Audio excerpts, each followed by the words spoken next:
A gentle yet icy murmur slips from the youngest prince's lips at the stroke of midnight, beyond the walls of the castle, which are surrounded by quiet and secrets. As soon as the lights go down, I mourn for my mother. What could cause a child who was raised in luxury and beauty to cry every night? When Prince Louis finally speaks tonight, the reality is far more disturbing than the monarchy could have ever imagined. Before we get deeper into what this truly means for the royal family, please sure you subscribe so you don't miss a single update. It started off as a typical evening amid Windsor's well-kept silence. However, everything was altered by what was overheard that evening. When she heard it, a staff member who was used to royal outbursts and bedtime commotion stopped in her tracks. Not a complaint over cleaning teeth or a cries for a toy, but a soft, shaking voice that said, heartbreakingly definitive, "I weep for Mummy when the lights go out." Before they weren't, the words appeared innocent. Because Catherine wasn't the mummy Prince Louis mentioned, the palace was swiftly struck by the shock waves.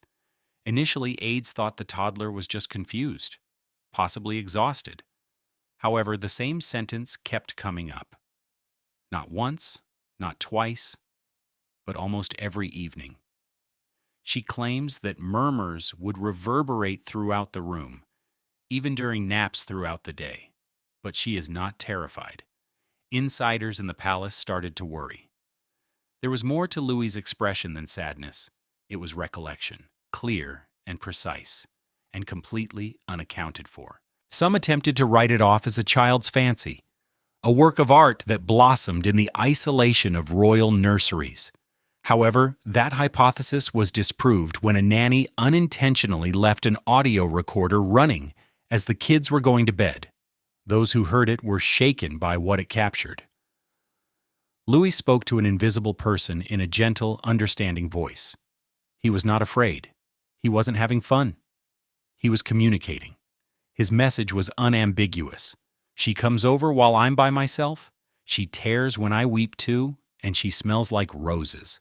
The most dependable employees of the family were now muttering behind closed doors. Some said it was just the innocence of childhood. Darker possibilities were mentioned by those who were more upset. "He's not dreaming this," a top advisor was claimed to have said. "He's thinking about her." The question then changed from, "What is Louis saying?" to "Who is he remembering?" Royal concern reached a fever pitch when it became evident that the mummy in question was not Catherine. They alerted security. Psychologists were mentioned. There was a silent discussion between William, Camilla, and Charles. However, there was no consensus on how to react. When the youngest prince seems troubled by a grief he shouldn't have experienced, what should you say? The sketches followed. A lady was shown in crayon drawings, discovered on Louis's bedroom floor. Classy, kind eyes, a cocked head, a strangely familiar necklace. There was no denying the likeness to Princess Diana.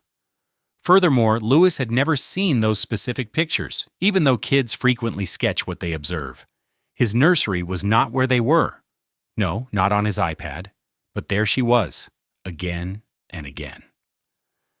The palace was facing more than simply an emotional crisis now. It had to contend with the resuscitation of guilt, legacy, and memory, because it was reality, not just pain, that Louis had uncovered with his naive murmurs. A reality that the monarchy concealed under pomp and quiet. And now, via the one unexpected royal, it was wailing in the middle of the night.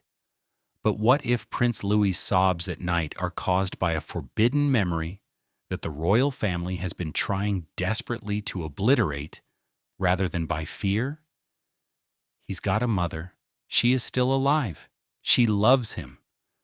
However, Louis's nighttime sobs are for a different lady. He says a woman clutches his hand while no one else is around, a lady who exudes sadness and flowers.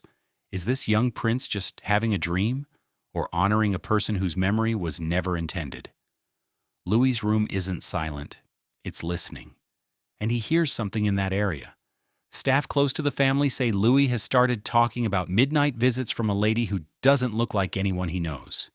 He talks softly, almost respectfully, about how she encourages him not to be scared, sings lullabies that none of his caregivers know, and rubs his hair.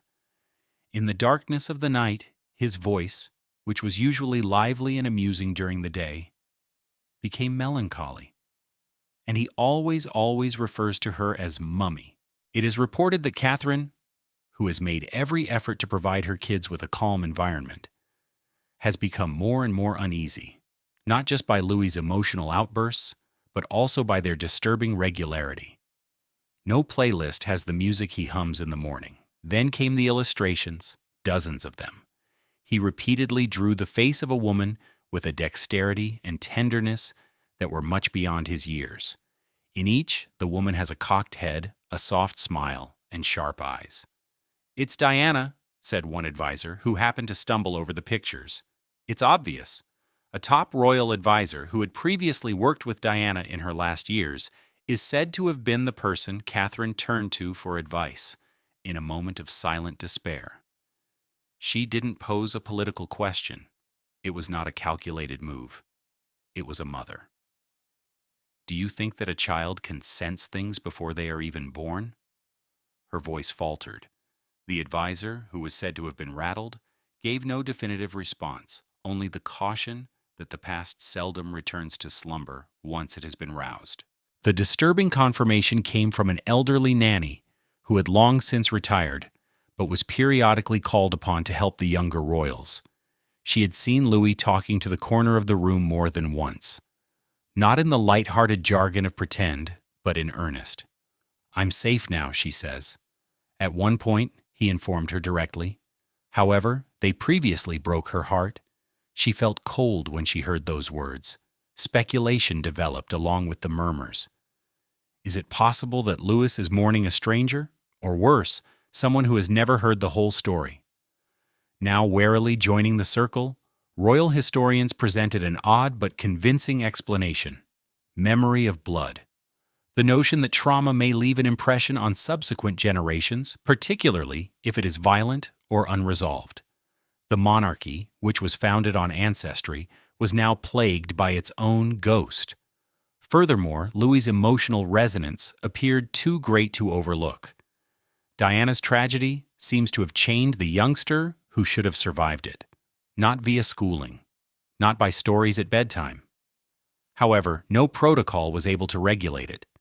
It was dubbed ancestral echo by one scholar. Quiet vengeance is another. It was deemed harmful by the monarchy. Nevertheless, Louis kept drawing, kept whispering, kept crying for the woman who keeps him safe when no one else is there. Who in the palace is most afraid of Diana's return, and why, since her memory endures in Louis's tears? According to royal sources, Camilla exploded when she heard young Louis repeat her name in the same sentence as Diana's. "Let's stop worshipping ghosts." She apparently lost her temper. However, it was too late. A battle of legacy had been rekindled by the child's remarks. And the next victim may be Camilla's reign. It took place at an apparently harmless family get-together. In his customary inquisitive manner, Louis posed a question that nobody had expected. "Did Diana also serve as your mother before you became mine?" he asked Camilla. Like a blade, the words pierced through the room. Stunned and embarrassed, Camilla apparently remained still before letting go with a rage that left everyone in shock. "Get that name out of his mouth," she said. Charles felt nervous as her voice rose with a bitterness. This was more than a child's misunderstanding within the castle gates. It was a risky change. Camilla had been fighting valiantly for years to change her name from mistress to queen consort. Now, though, the sorrow of one child threatened to ruin everything. It was intolerable to think that Louis may view Diana as his genuine mother in any spiritual or emotional sense rather than merely as a recollection. It's angry, it's frightening. The ensuing altercation was no longer muttered. Catherine, who was extremely protective of her kids, refused to back down. He's a youngster, not a fighter in your PR battle, she allegedly told Camilla. There was silence in the room. They drew lines. Additionally, something changed in their already precarious relationship. In murmurs and glares, the once meticulously crafted royal unity started to fall apart. In the midst of this collapse, Charles had to deal with a problem he believed he had put aside decades earlier. Camilla put pressure on him. She insisted that he eliminate the myth of Diana. For good and all, she pleaded with him to step in, to keep Louis from uttering that name ever again. Charles, however, who was obviously aging from the stress, had no definitive answer, because even he knew in his heart that Diana's spirit had never really gone away. The letters then came to light. There was a silent spreading within the palisades of private, tearful messages purportedly written by Camilla to a close confidant. She conveyed an increasing sense of anxiety in them. He's turning into her. That youngster, he's turning into the ghost they never stopped mourning, was one line. The purpose of the letters was not to be seen. However, they have now taken on a life of their own, demonstrating that a queen is endangered by memory more than controversy. Furthermore, the story was already eluding them outside the castle gates.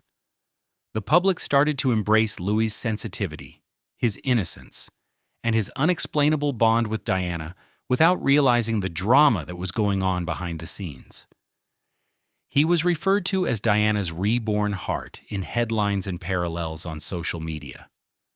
Unknowingly, the youngster had become a conduit for a history that the company had long sought to suppress.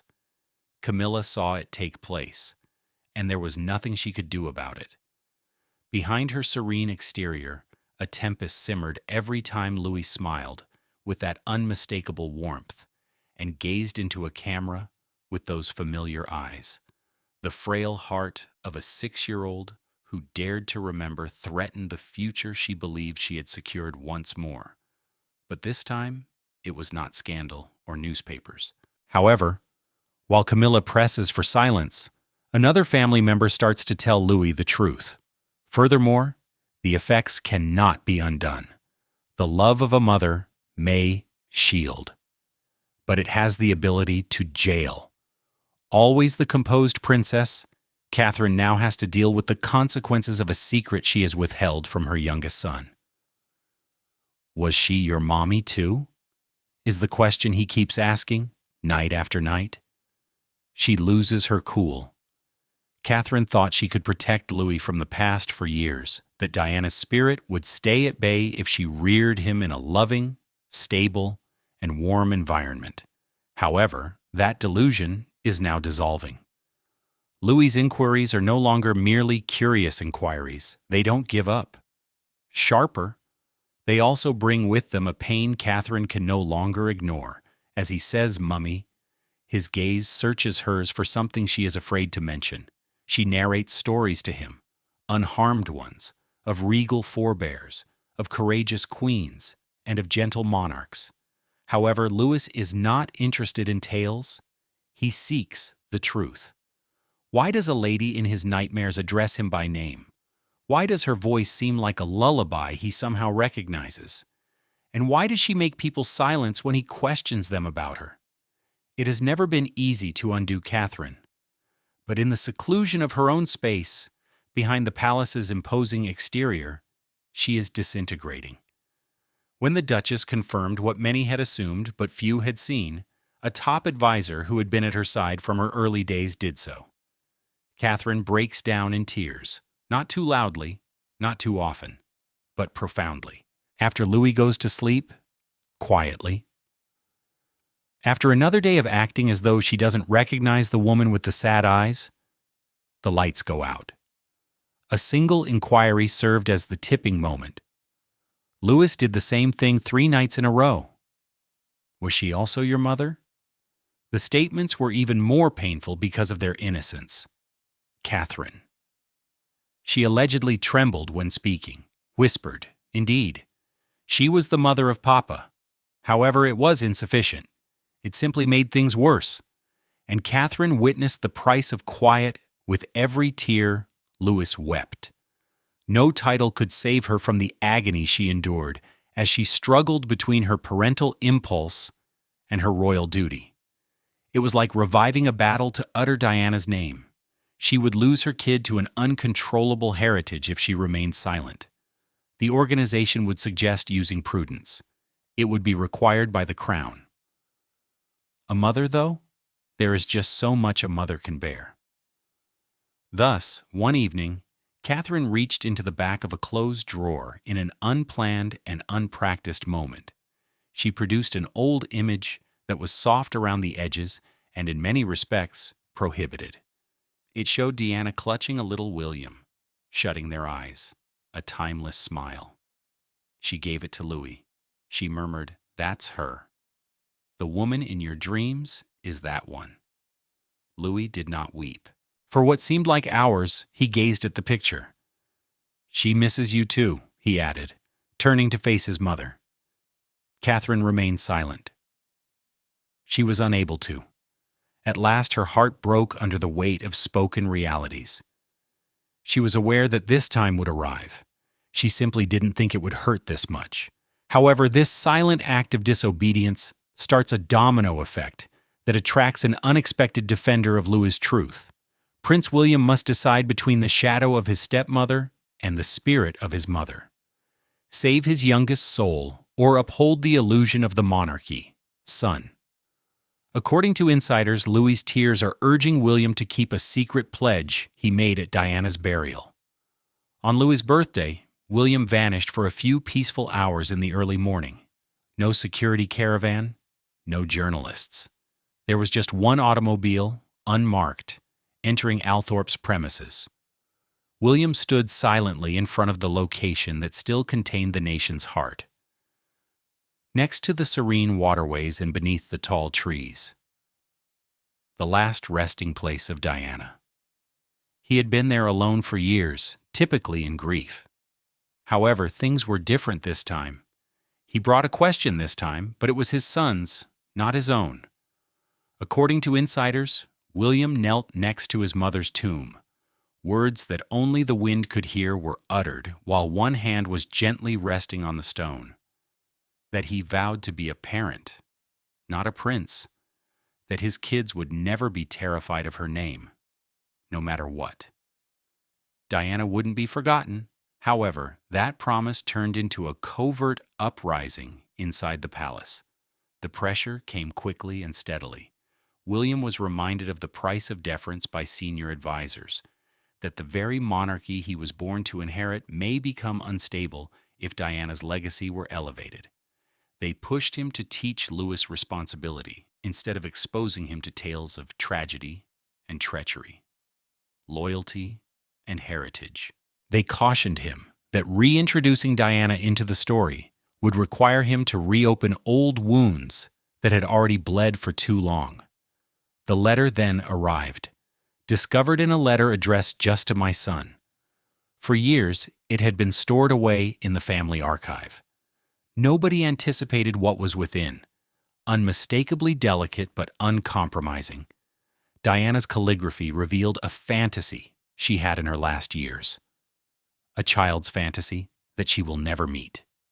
She wrote, "There will be a little one, who will never understand why they will remember me. Keep him safe, because he is more than just blood." For hours, William sat with that letter. He perused it, then read it again.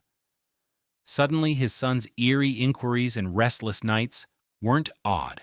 They were unavoidable, maybe even predestined.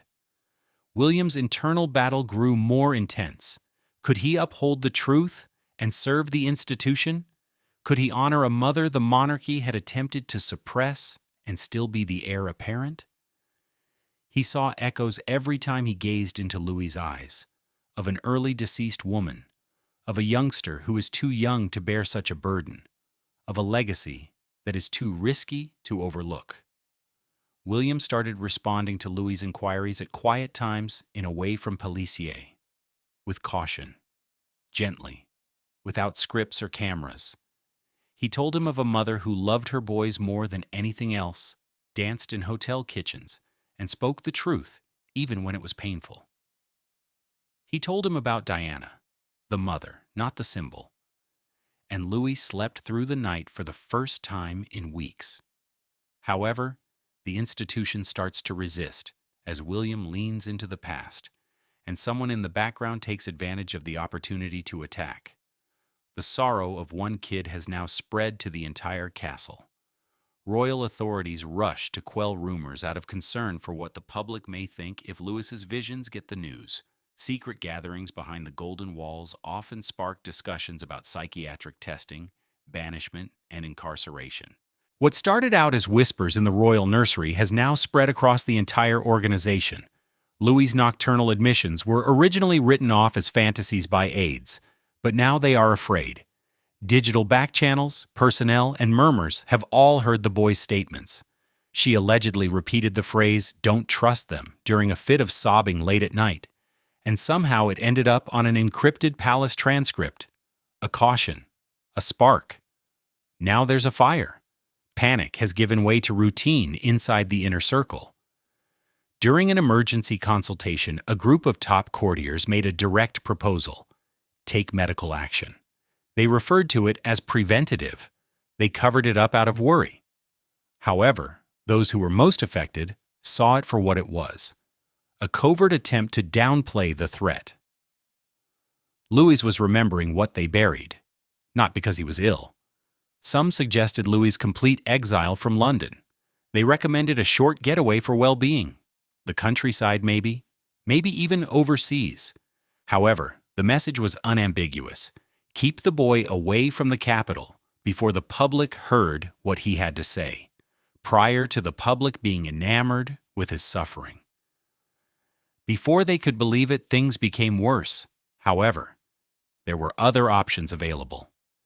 In the palace's shadowier recesses, a more contentious scheme started to take form. An unofficial effort to make Catherine less visible, make her seem overwhelmed, as erratic.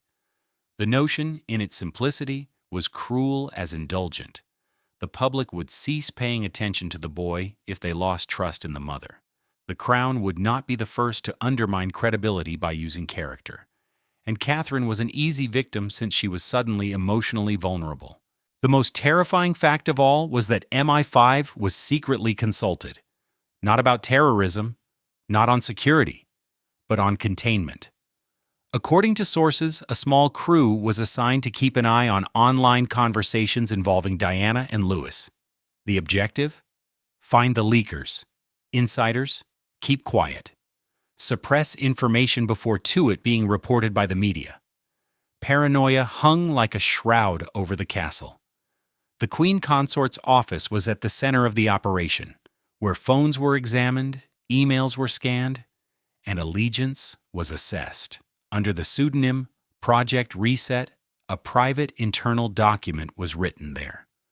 One sentence, purportedly viewed by a startled assistant, reads, but the rest of it is still classified. The child must not turn into a representation. However, it was too late.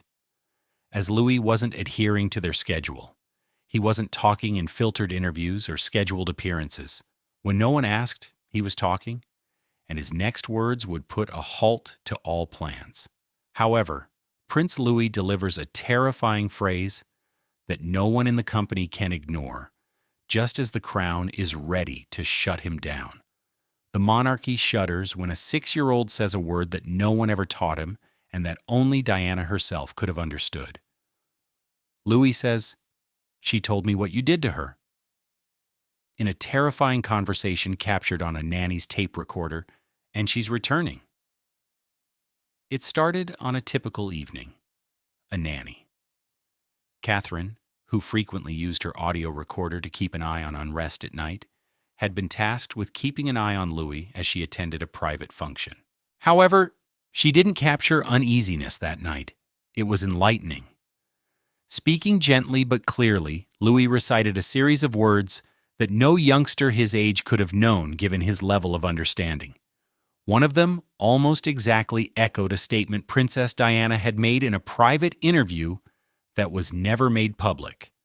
Those who heard the recording were instantly filled with horror before its contents circulated around the castle like wildfire. He spoke about a dark vehicle, a light that flashes. A woman in the rear seat was weeping, he muttered, most hauntingly. They watched, she said. They decided not to stop it, she claimed. The audio was brief, yet powerful. Like a cyclone, it ripped through Royal Calm's destiny.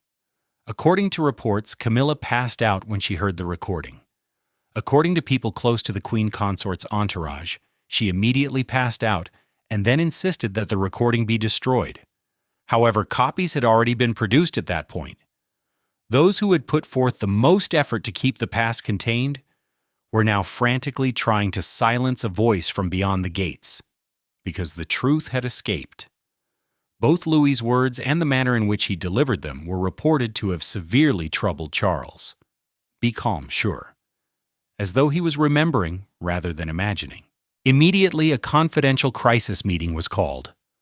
For hours, Charles, William, and Catherine sat down in private, going over the recording.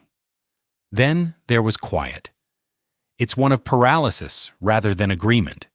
The ramifications were spiritual in nature rather than merely emotional. The royal family was dealing with a haunting as well as a political danger for the first time in decades.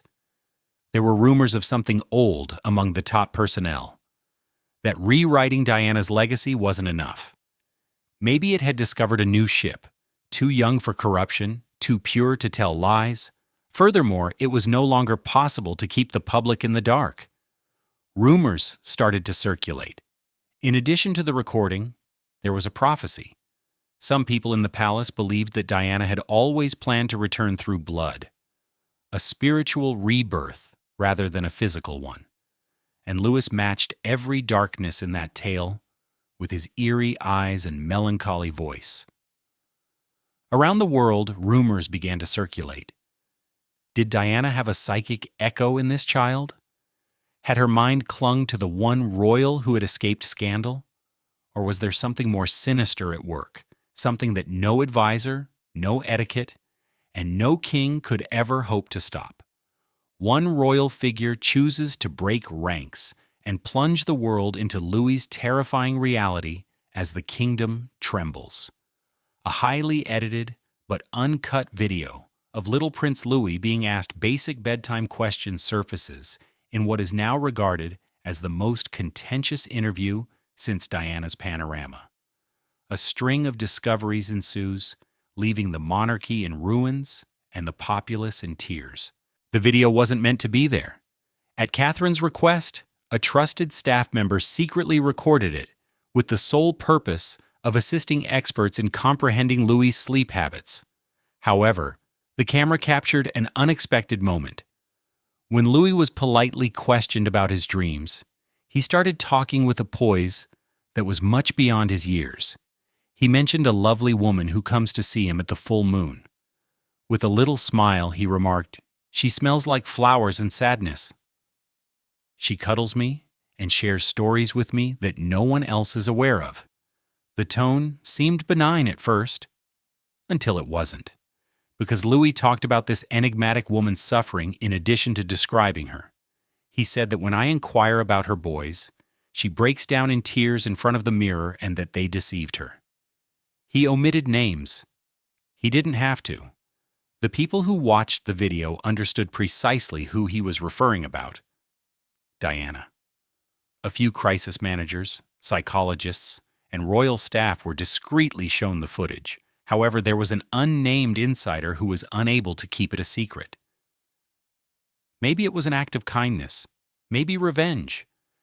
However, the video made its way to a prominent media figure who was known to feel sorry for the deceased princess, and the tale became viral in a matter of days. Global news organizations scrambled to verify it. Online, snippets were released. Clips of Louis stating they didn't protect her in a kind manner. As a result, she now defends me on social media. Worldwide, hashtags were popular. The public's sympathy surged like a flood. The world saw innocence in him, sincerity, and an eerie connection to the lady who once caused the monarchy's walls to quiver. Chaos broke out in the palace. According to reports, Camilla, who had already been dealing with weeks of personal stress, nearly passed out. According to several polls, the public now perceives her as a distant and obstructive member of the family, and her popularity ratings plummeted. Outside the palace gates, protesters gathered with placards featuring Louis's face next to Diana's. People were paying attention, the message was obvious, and they could see the link. There were lockdown procedures in place behind closed doors. Some employees had their phones taken away. Royal children had limited access. Further rumors that the crown was in damage control were stoked when even William and Catherine were momentarily removed from public appearances. However, it was too late. The public's mind was already etched with the picture of Louis, small, genuine, and heartbreakingly honest. They weren't merely observing a kid. Through him, they were witnessing history in action. Instead of a prince, they saw a youngster who was grieving for a lady he had never met but somehow knew. A youngster speaking facts he was not taught. With each word he ventured to utter, a youngster broke the regal hush. The gentle voice of a distraught kid was stronger than the monarchy's centuries of authority and pomp. One thing became horrifyingly obvious as the tale spread to every screen, feed, and heart. Diana had vanished from memory. She had become a reckoning via Louis. But as everyone is crying for Louis, a last series of events uncovers a plot that has been brewing for decades and turns sympathy into a weapon. In a letter that was concealed for decades deep beneath Kensington Palace, Diana described having a dream about a boy who had ocean-like eyes. With the world no longer paying attention, who would speak up? That boy, she wrote. She couldn't live if she spoke the truth. Was it always going to be Prince Louis who broke the silence? It was never intended to be located, or at least not until it was required. Housed in a locked box marked Private Spencer, it had been entrusted to the custody of a former archivist at the palace. He died in peace 2 years ago. After discovering the envelope while organizing his belongings, his granddaughter handed it to a royal historian after identifying the signature on it. When the contents were verified, they rocked a monarchy that was already on the verge of disintegrating. A handwritten note from Diana, written 6 months prior to her passing, was found inside the mail. She spoke in a kind yet urgent tone. She talked of a dream that kept coming back to her. It was said that she had discussed it with her spiritual counselor, but never with the crown. She talked about a child in it, who wasn't her own, but was somehow connected to her. A boy, she wrote, who would remember without being instructed, or talk without understanding why. He was referred to as the youngest heir by her. And she added in a statement that is now cited all over the world, "Recognize that he is the voice I could never have when they attempt to silence him." It was difficult to overlook the timing. Louis, created several years after Diana's passing. Since the return will start in the spring, she penned cryptically in her notebook the birth month, matching every spooky marker she had detailed. His demeanor, his eyes, and his unexplained sorrow for a lady he had never met all matched. After being handed the letter, Catherine allegedly sat for over an hour in startled silence. She declined to elaborate. However, according to insiders, she has since preserved a copy of the letter in her private journal. What had started out as conjecture had now turned into myth. This tale, however, had a heartbeat. Unlike most others, people all across the world started referring to Louis as a spiritual successor in addition to a royal kid. In towns all around the world, murals showing Diana cradling a son with Louis's looks instead of William or Harry started to appear. Traditionally conducted for anniversaries, candlelight vigils were now being held in honor of a live kid whose sheer presence appeared to convey the grief of a lady who had passed away too soon. There had been controversy at the crown. It had suffered loss. However, this was a very other matter. It was foretold, and they were frightened. Louis did not request to be believed. He never asserted any identity. He just fell. And he was unstoppable because of his innocence and purity. The organization might stifle criticism. It may lead to controversy. However, when the world thought a child was carrying messages from a mute symbol, it was unable to outmaneuver fate. Conversations inside the castle were apocalyptic. Charles and Camilla were cautioned by advisors that any attempt to suppress the story would have disastrous results. The emblem had been selected by the populace. Even worse, they had transformed Diana's silent memory into a truth weapon. A leaked document stated that the boy posed a threat to continuity. He has to be assimilated, reframed, or separated. However, how can a prophecy be reframed? How is a soul absorbed? The public surged as the corporation hesitated. The monarchy lost any credibility. With fresh virulence, questions concerning Diana's death reappeared. Even William was torn between liberty and duty. He now had to confront the terrifying idea that Louis wasn't only remembering Diana, despite his best attempts to keep his kids safe. Her voice was becoming into his, by design, but not by intent. And if Diana's last request was for innocence to bring the truth back to life, Louis had granted it by doing the one thing the monarchy dreaded the most. He said something. He sobbed. He recalled. The world listened. And one question rises above the others as the world observes the disintegration of the House of Windsor. Who else is waiting to be heard if Louis was selected to speak?